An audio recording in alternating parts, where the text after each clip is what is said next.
Let's go. Let's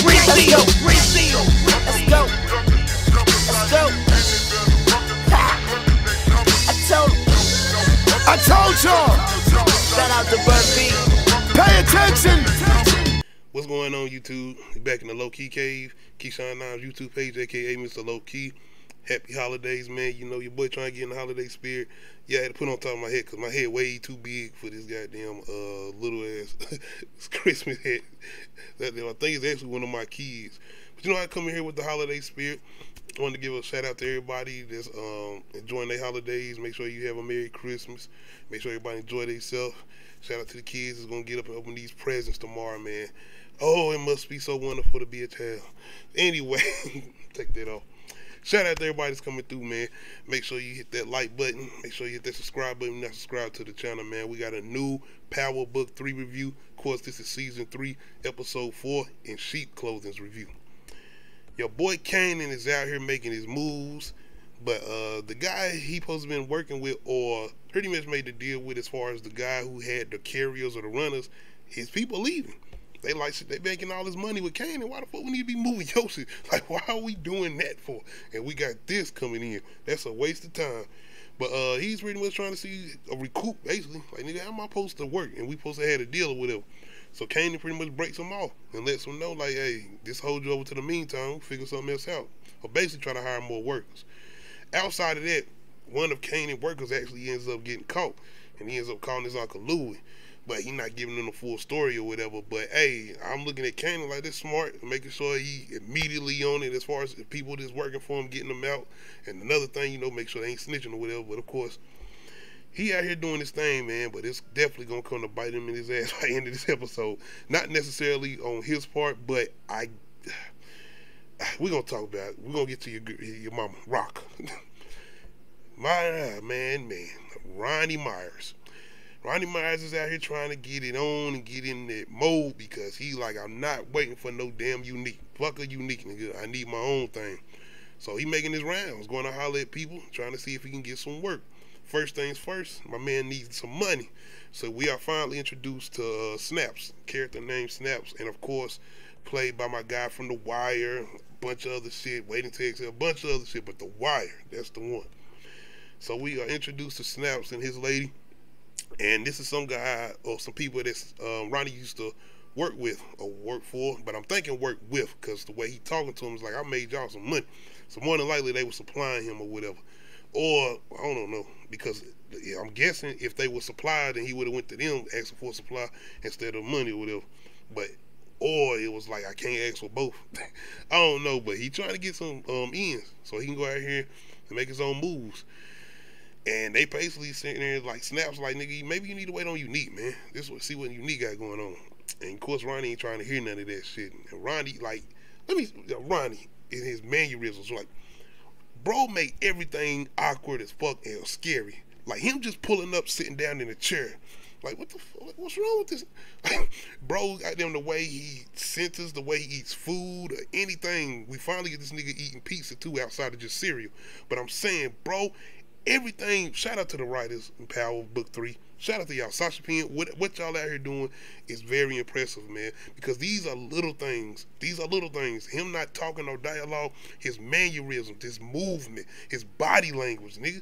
Like, this motherfucker is off the chain. Ronnie Myers. But outside of that, we get him going to have a conversation with Dean. Shout out to my boy D'Angelo Barksdale making a reappearance. But yeah, man, your boy, he like, I got some money now, so I need to get put on. Dean is not hearing it. You know, Dean in his situation with Unique, and if you are kin to Unique, your name even close to Unique or whatever, we ain't working with you. So he's pretty much having this dilemma of Unique and his connections and everything he is pretty much left in his trail. Even him going to holler at Juliana and her cousin for some work. Everybody's like, yo, Unique, like, that ain't no ring around here. You got to go. We're not trying to hear it. Something's going to very much occur between Juliana, though. And what I'm thinking is going to happen is she's going to hire him to go after Rock, being that she probably got a little paranoid now. And I think she want to see what Rock is actually up to, which I don't know why. But yeah, I think that's what she's going to do. She's going to supply him with work to get him to go after Rock or take Rock out, pretty much. And that's where your girl Rock gonna have to turn into Laurie Strode. Straight up. Goddamn, you got that damn Ronnie Myers after you gonna try to turn into Hood Laurie Strode. Goddamn Rock Strode. But yeah, man, word does get back to Unique. Because, you know, Dean and Ronnie pretty much have a little confrontation after he pretty much tells him, I'm not doing nothing with you. And Dean lets Unique know. And Unique pretty much goes to Dean like, what the fuck you out here doing, bro? And I'm, give or take, he noticed how fucked up Ronnie is. Because, you know, Unique, he got his thing going back on kind of a little bit now. And it's like, why you ain't go ahead and put your brother on? He seemed like you, whatever. But Unique probably, man, fuck no. You see how this nigga's acting since he done got home? No. So, yeah, it's going to be kind of crazy seeing how this go. But we definitely going to get to it, man. But it's the conversation with Ronnie and Unique. And more so Unique, because Ronnie really ain't saying shit, denying shit. And that shit pisses him off. It will piss me off, too. Like, I was sitting there like, you mother... Now, you... And Unique just asking them shit, and Ronnie like, I said what I said. Eating his goddamn pizza in a certain way, too. The way he eat this pizza, he turning that motherfucker certain ways. Yeah, man. But Unique don't like that shit. And he had words with him telling him he ain't shit. Unique, man, your brother, Ronnie Myers. I don't know. Oh, man, these moments, man, once again, for anybody out here, Power Book 3 is the best of the spinoffs when it comes to just writing, character development. And let's talk about character development. We all know who the fuck Jukebox and Kanan are. We all know who they become. We all know what type of demon time they on. We all know this. So getting these special moments of them just bonding together, because Jukebox is out here basically saying, I'm going to either go to the army or I'm going to be in this dancing thing. But either way, I got to get away from Queens. So I think she's using the army thing for a backup plan in case the singing thing don't go through. But so having the singing thing ends up coming through, and she's going to be a part of this girl group. So I did kind of like this introduction, because if we don't already know what would be happening with Jukebox, this shit would almost be like another side story that we want to watch, and seeing how would she go along with going into the music industry or getting into the industry, especially like in the late 80s, going into the 90s or whatever. So that was interesting, and I like that, because once this recruiter comes and letting them know like she's a part of the group or whatever, we get that real recruiter come out of, because we got one girl a part of the group that's seeming like she's kind of like above everybody. She seems like she's looking down on them or whatever, and she pretty much tries to say some shit, some little slick shit, while the main recruiting woman there trying to tell them what's going to be going on or what they're going to be doing, and she shuts that shit down. She's letting them know, and I feel like it's tough love though, getting them prepared for the shit that comes with being in the industry or whatever, especially a girl group. So I did kind of like that. Like, I like that whole sequence and that scene in the back and forth, or more so her telling they ass they ain't shit, basically. Like, y'all, I'm your guy, I'm your mama, your daddy, I'm everything. Don't worry about nothing outside of what I'm talking about, as far as what she was saying to them, basically. Once again, man, it's that build up. But more so than anything, it's this scene between Kanan and Jukebox. And here I'm pretty much congratulating her, you know what I'm saying, getting or making a group or whatever. And like I said, the chemistry between them two, man.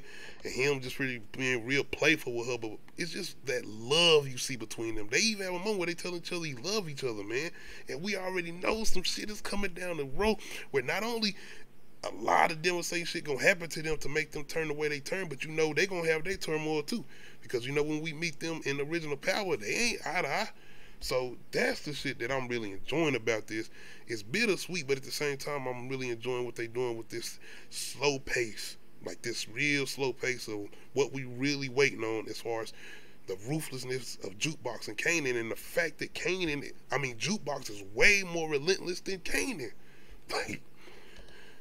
But outside of that, Uncle Marvin and Lou, man, Marvin is out here still on his like Superman shit, and it's scary, man, because we know shit like this don't go good for these type of characters.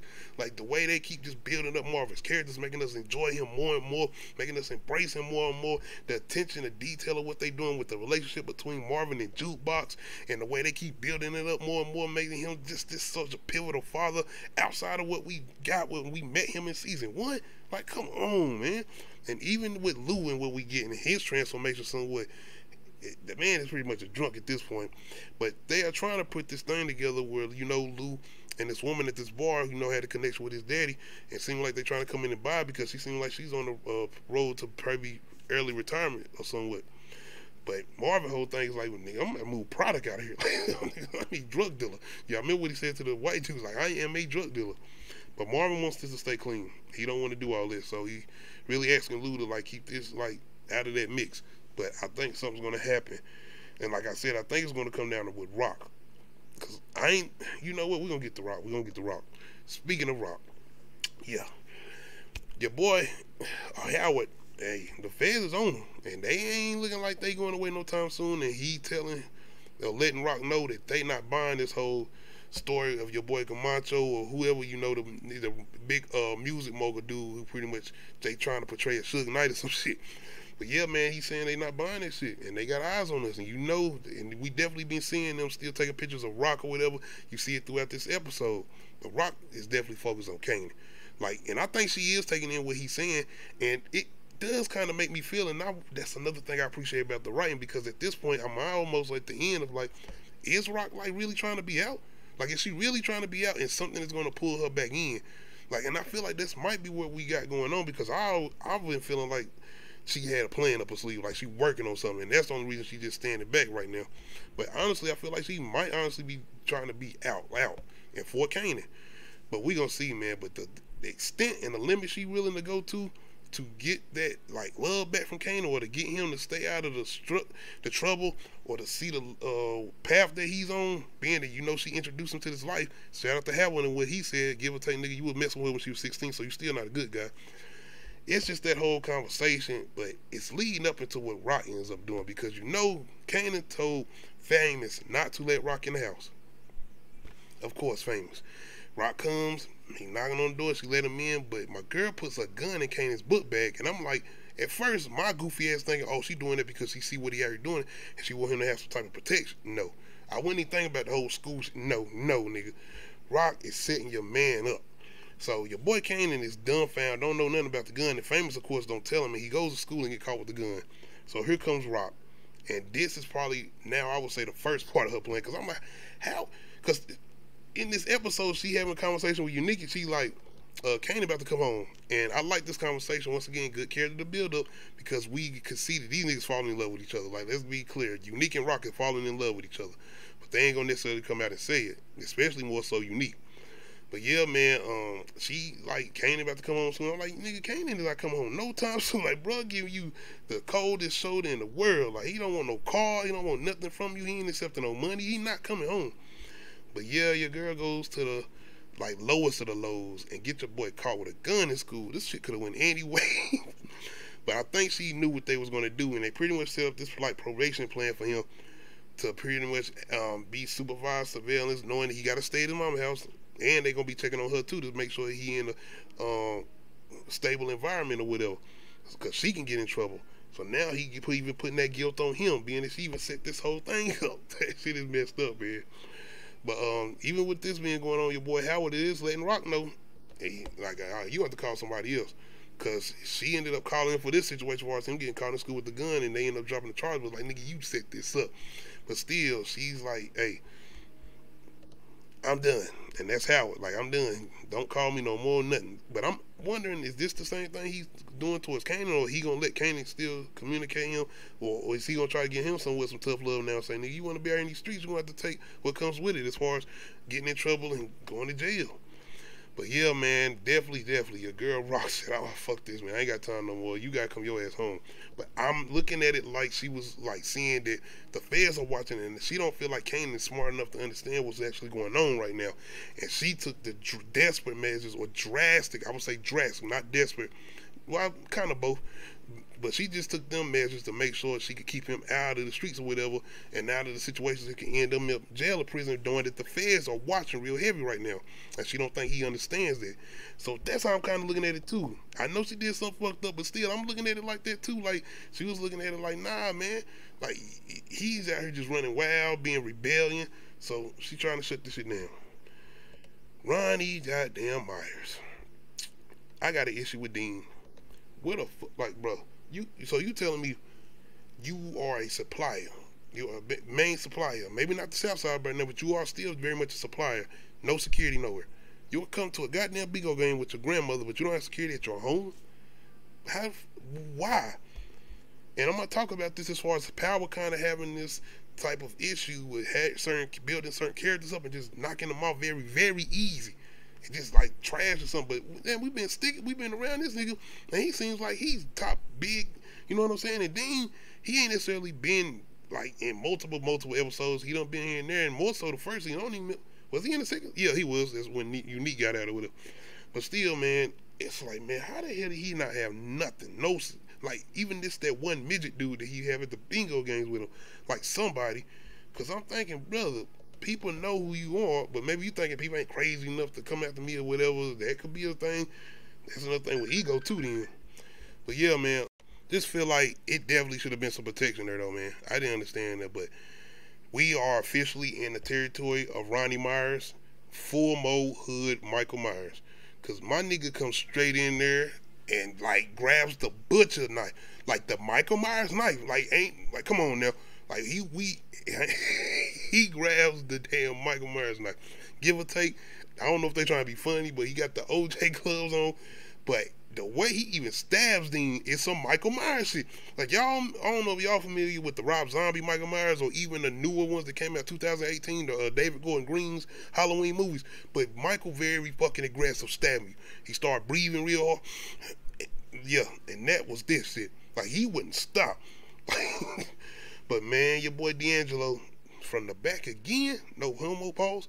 But yeah, man, I'm just messing y'all. It is what it is. But yeah, man, your boy Dean. Damn, D'Angelo. I just got an issue with this, man. And for all y'all saying, why the grandma in here, and did y'all not see when he took the shit out and he said, you got the funny part about to come up. More than likely, she done seen that show before and she knew that scene was coming up. And yeah, y'all should understand it. Anyway, what about these niggas in the Power universe that they build up, but then just wipe out and it be so easy? Like even if they make it all the way to a season finale, this shit just be nonchalant. It'd be easy. I don't even think Lobo's, who I feel like was not necessarily easy takeout. Like they had to kill him twice. Remember, he stabbed him in prison. He was still alive. I think the worst of the worst though is probably Benny. I forgot the lawyer's name, but you know the one that was working with Ghost and Tommy. And you know Tommy killed him or whatever, and his cousin pretty much came after Tommy. And they built the shit up out of this nigga. Like, he supposed to have mafia ties and all of this. Like, I'm waiting on this big fight out, give or take. That's my guy off the wire. But he ain't do shit. Tommy whooped his ass, stabbed him up, and he was out of here. That's it.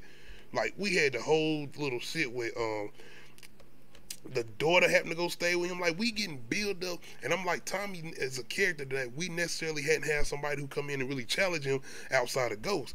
So I'm thinking we about to get that with Benny. Hell no. And even with Milan, it was like, oh, the nigga that eat people and all of this and the third. And give or take, I did like the way he came in with that sneaky shit. That was a real good sneaky way of bringing him in. But even with that, I feel like it was easy taking him out. Like, all the shit he put Ghost in him through and doing what he was doing, pretty much having Ghost on his, tail, it was like it was too easy to take him out. Mecca, the super snitch. Like, give or take, I mean, hey, it was just the way he was introduced, though. And it's like, that's it? And, of course, the Tahada, or Taco Bell, whatever the fuck you want to call this nigga. All this build up with him being in the prison, him running shit from the out in the inside or whatever. The whole thing with him being big, like this big, goddamn, like, supposed to be, and get home sipping like a motherfucker on Mary J. Blige. Sipping like hell. Then come to find out killing the goddamn kids or whatever because he goddamn jealous. Of course, Dean. Like I said, Dean is probably the least of these because he wasn't like a reoccurring person. Like, he was here and there, 2 episodes maybe, when like each season, and not even this, like, as far as season 3, he was only 1 episode in.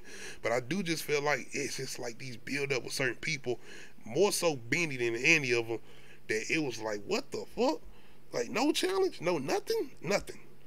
But anyway, man, let me know how y'all feeling about this most recent episode of Raising Kanan, aka Halloween 5. Nah, I'm just messing. But let me know how y'all feeling about this most recent episode and how you feeling going into the mid-season finale. I think it's coming up. And that's where I think I might end up doing a live. I was going to do a live for it tonight, but I changed my mind. So be on the lookout for that, man. Other than that, make sure you hit that like button. Make sure you hit that subscribe button. Make sure you hit that notification bell. Let you know I upload new videos. Other than that, happy holidays. Enjoy your Christmas. We out.